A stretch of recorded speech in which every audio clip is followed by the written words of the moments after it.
Hi, so just letting you know what you're about to watch, this is going to be 5 videos that were originally intended to be posted on their own, but I think some people were getting kind of annoyed with it sort of flooding their feed with so many different videos, which I understand. So in hindsight, I probably should have clumped them together already, clumping them together now. So we're just going to go with groups of 5 of the top 10. So if you notice any weird editing from video to video, that's mostly going to be the reason why, so just be on the lookout for that. But anyways, let's get into the next 5 on this list.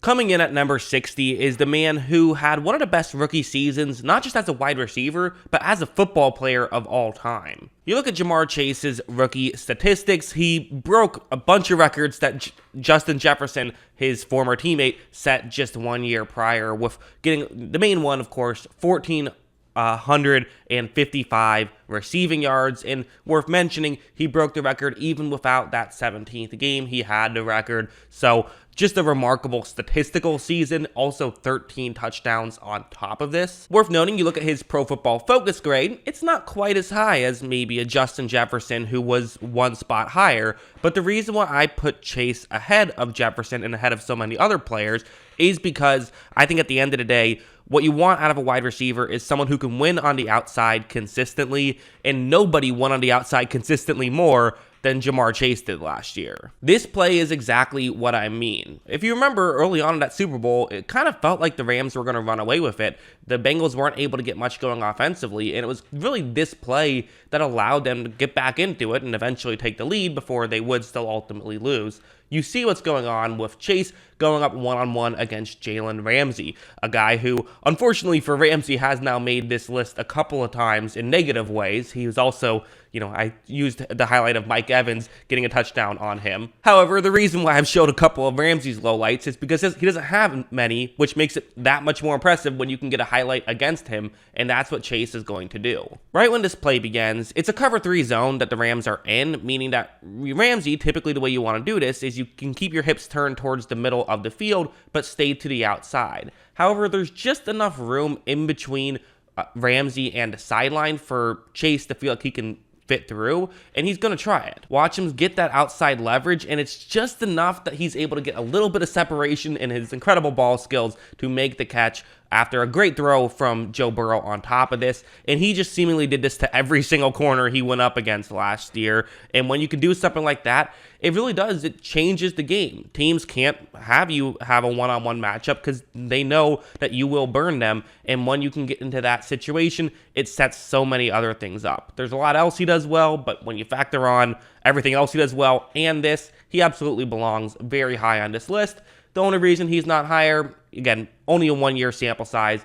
We have to see if he can do it again, but this year was fantastic from him. At number 59 on the list comes one of the new additions to the Miami Dolphins, Terron Armstead, formerly of the New Orleans Saints. You look at Armstead's Pro Football Focus grades, and they're very good. He's been a very consistent player. Although he did not get a ton of playing time last year, he's still gotten over 990 snaps the previous couple years. He is someone who's gotten banged up. There's no denying that. That is something that is in his negative category. But when he's been on the field, he's been amazing at pass blocking. I mean, his pass blocking grades are consistently, mid-80s, if not better, which is fantastic because he's a left tackle. That's what you have him for. And even the run blocking grades, still very good. That's why he's able to make the top 60 here. I think a play like this is exactly what he can do well and what he can do consistently well, where it's going to be a one-on-one block, and he's someone who you don't have to help out too often. You get him in a one-on-one situation, he's going to win his block, and that's exactly what you bring him in for. Right when his play begins, you see how he's able to use his hands. The opposing edge rusher is going to kind of try to bull rush right here,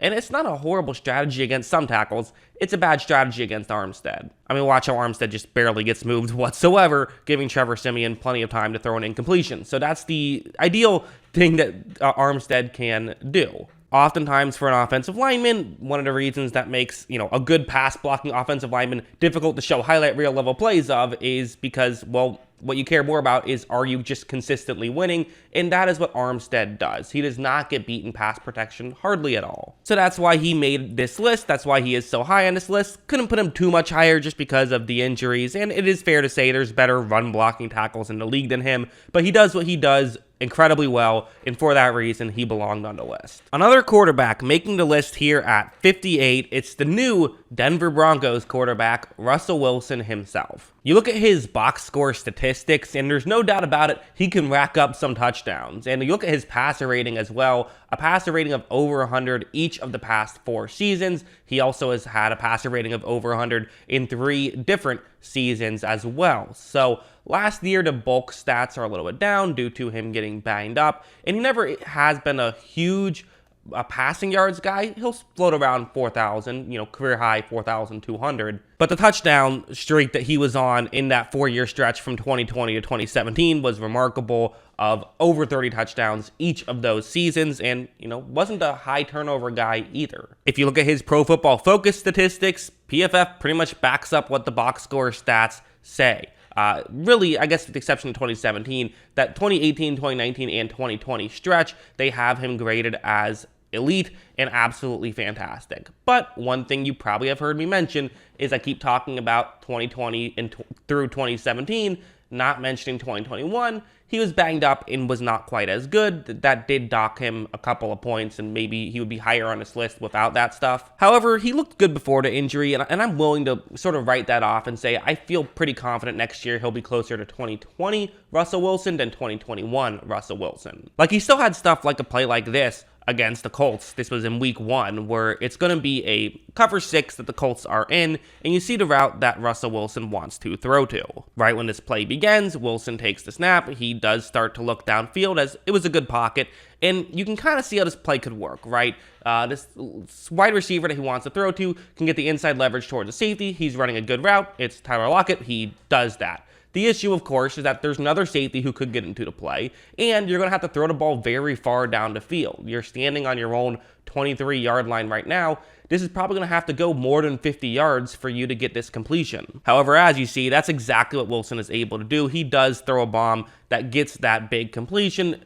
Lockett gets into the end zone for a touchdown, and these are the plays that Russell Wilson has been able to do consistently. So I'm willing to say that this is probably the Russell Wilson that the Denver Broncos are going to get. That's why he made it so high on this list. It's fair to hold some negatives against him, and I do think it's fair to say he might not be Tom Brady, but he's still one of the best quarterbacks in football and belongs on the list. Coming in here at 57 might be one of my guys, so to speak. I think Chris Lindstrom is incredibly underrated, and he is someone I will pound a table for. That is why I have him on the list and relatively high on the list. You look at his Pro Football Focus grades, they're very good. It's not some of the elite grades we've seen from other players, but it's still really good. I mean, an 83.7 for an offensive lineman grade, yeah, you'll definitely take that. And especially the 87.6 run blocking grade. His pass blocking grade hasn't been quite as fantastic, but I actually think it's been pretty solid. I disagree with that grade a little bit. I think that his pass blocking grade has been better according to my eye test, which is obviously subjective. But hey, you know what? This is my list, and if I like a guy more than the general public does,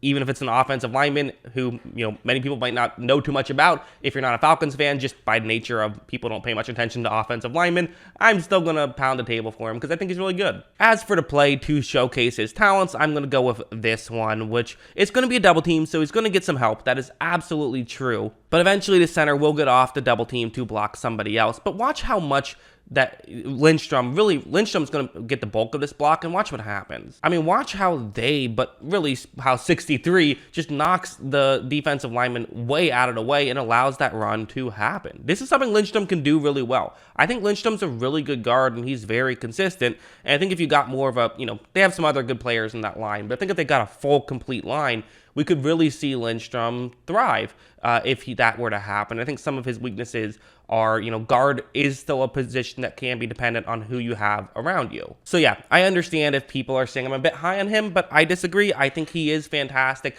I think his pass blocking is fine, and I think his run blocking is amazing, which even the PFF grades agree with, so that's why I have him here. At number 56, I am going back to the quarterback well with Justin Herbert, a guy with maybe the best pure arm in football, quite frankly. You look at his box score statistics last year, I cover football for a living. I didn't even realize he had 5,000 yards last year, which I get it. 5,000 yards is not what it was back when Dan Marino did it in 1984, and you have an extra game to do it as well. But I still do think it's an accomplishment. Again, who cares about passing yards in general? Probably a fair thing to say, but it's a fun stat, and it's an accomplishment. He should be proud of that. Also, the 38 touchdowns, a very good accomplishment as well. And you look at his Pro Football Focus grades, these grades were fantastic. A 90 grade last year at the quarterback position. He was unbelievable, and he's only in his second year, so there's totally reason to believe he could potentially get better. As for the play to showcase his talents, this is the one that I wanted to use because this is just a ridiculous play that Justin Herbert was able to pull off. The way it works is it's a cover 2 zone, and you have a receiver running a deep route. Maybe he could get past the safeties, kind of split them, run in between them, and get open. But, more often than not, these routes tend to be setup routes. You push a safety further deep, and that's kind of the end of it. But when this play begins, watch Herbert. Focus on him and focus on how there's pressure. So he has to scramble outside the pocket. You look down the field, again, you can see how this route could work, right? But Herbert is off balance, and this is going to be a far throw for him to have to make. So Herbert casually, while off balance, throws the ball from his own 33 all the way to the 3-yard line. Just an absurd throw that he was able to pull off over 60 yards without even being fully balanced. That's absolutely insane. And those are the types of plays that makes Herbert so incredible, in my opinion, is the fact that while he can do the little things, there's stuff above and beyond that other guys just can't do. His physical tools are certainly all there, and there's quarterbacks I have even higher on this list that we would all have to acknowledge, yeah, they can't do that. In fact, I'm not sure how many quarterbacks can do that. Maybe only 2 or 3, and he's one of them, so that's why I have him so high on the list.